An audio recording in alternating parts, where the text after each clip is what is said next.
October board meeting took place. Let's listen in to see what happened.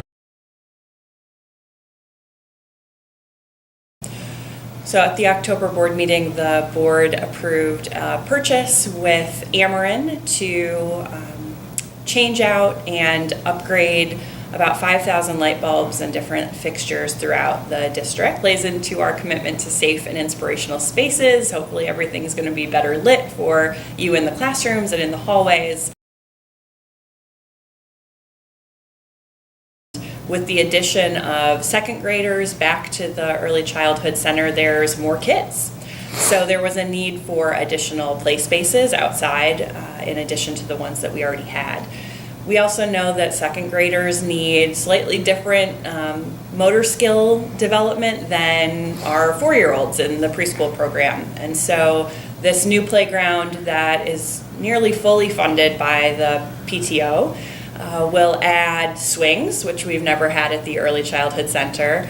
We'll add some monkey bars for the older kids to use, a climbing structure, some things to jump on and jump off of, as well as one of those sort of undulating logs like they have over at Ryan Hummert Park.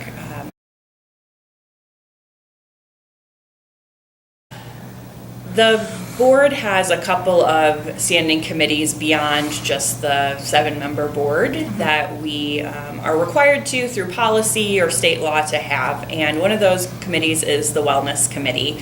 It's been in place in the district for many years and has really been a think tank for helping us think through the changes in the food program and the farm to table work over the years, as well as a place where we tend to look at the physical education and health class requirements and make sure that we're being responsive to needs of students and tapping into the expertise of the faculty and staff here in the district.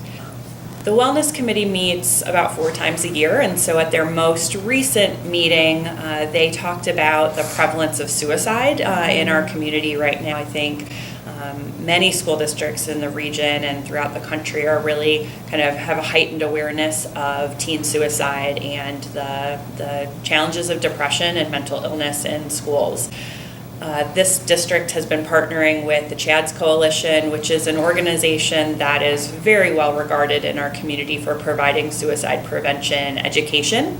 They've done training for counselors and staff members in the district and also provide some supports and training programs directly to students throughout the district. And our Wellness Committee reviewed some of the policies and the procedures that we have as far as when students show signs of maybe being depressed or potentially having suicidal thoughts, to make sure that we're doing the very best and the most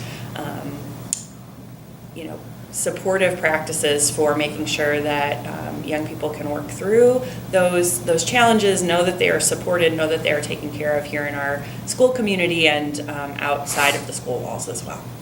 One of the things that the Wellness Committee discussed at their most recent meeting was the need to add student voice to this committee. It has representation from food service, from PE, from central office, from parents and board, but right now we actually have a gap that we don't have any students participating, and so I certainly hope that we'll be able to tap into some of the energy in the high school students to join that committee.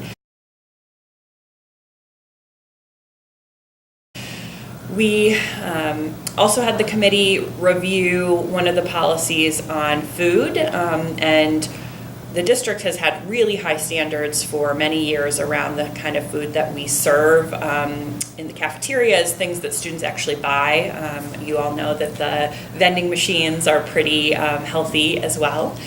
But one of the things that we hadn't really looked at was food that may be provided to students, whether that's as an incentive for a job well done, or food that's provided on expeditions or during senior week. We made a decision that those foods probably get to fall a little bit outside of the guidelines of being, the most healthy foods.